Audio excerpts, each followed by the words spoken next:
So imagine logging onto YouTube, right, and seeing a group of friends just screaming at each other on a live stream. Yeah, like full on yelling at each other. Exactly, full on yelling. They're dodging platform bans and they're casually ignoring a member who literally fell asleep outside in the freezing cold. Tyke gets wilder. Right, because imagine that just, I don't know, 40 minutes later, those exact same people are happily trading family recipes for like.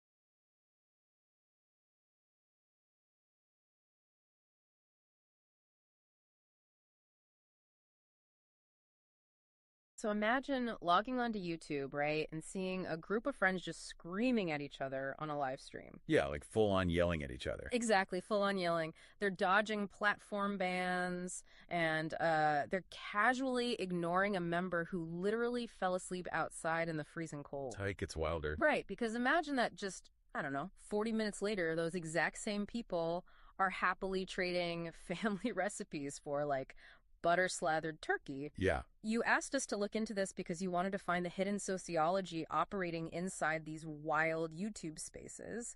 Well, today's deep dive into the Polo's Porch ecosystem is exactly that. It's the ultimate case study. It really is.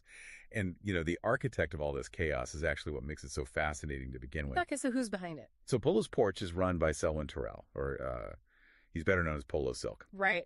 He's this legendary 35 millimeter photographer who spent, over 30 years documenting the New Orleans rap scene. Capturing icons like Lil Wayne and Juvenile, right? Exactly. I mean, his work is literally hanging in the New Orleans Museum of Art. Oh, wow. Yeah.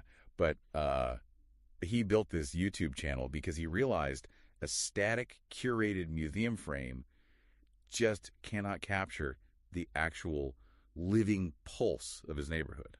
I love that. And that living pulse completely redefines the idea of a porch. Like, think about a physical porch for a second. Right, it's a buffer zone. Exactly. It's a buffer zone. You're outside your private house, but you're not fully out on the public street. Yeah. But Polo's porch takes away that physical buffer completely. Suddenly, you're having a private, unvarnished argument on your front steps. But you're projecting it to the world. Yes, through a digital megaphone to the entire globe. And to really understand what standing on that digital stoop feels like, we just have to look at a recent 95-minute broadcast they did. Oh man, the one literally titled Free Smoke. Yes, free smoke. That stream is incredibly intense. I mean, you've got participants screaming over what loyalty actually means in their community. And they are actively navigating live YouTube strikes because of an accidental titty slip on camera. Yeah, the chaos is nonstop. And then there's the situation with a member named Stormy who fell asleep outside in the cold on stream. And instead of stepping in to help, the other members just played siren sounds to try and wake her up. Right. I honestly struggle to understand why anyone would voluntarily subject themselves to this. Well, it really comes down to the mechanics of digital labor. Like, the YouTube algorithm is essentially a digital landlord, and it demands rent. Wait, what do you mean by that? So the algorithm rewards high-volume screaming matches with traffic. These creators are basically forced to trade their personal lives and traumas for pennies just to keep their community visible. They pride themselves on keeping it real, but they're caught in this cycle of coercion. They're generating high-traffic drama that profits the platform, while they alone handle the emotional fallout. Okay, I have to push back on that, though. Sure. If this is just endless, alienated trauma farming for an algorithm, how does this community even survive? Like, why don't they just block each other and log off? Because the friction isn't the whole story at all. Yeah. About 40 minutes into this hostile screaming match, the stream suddenly pivots. Oh, right, the Thanksgiving thing. Exactly.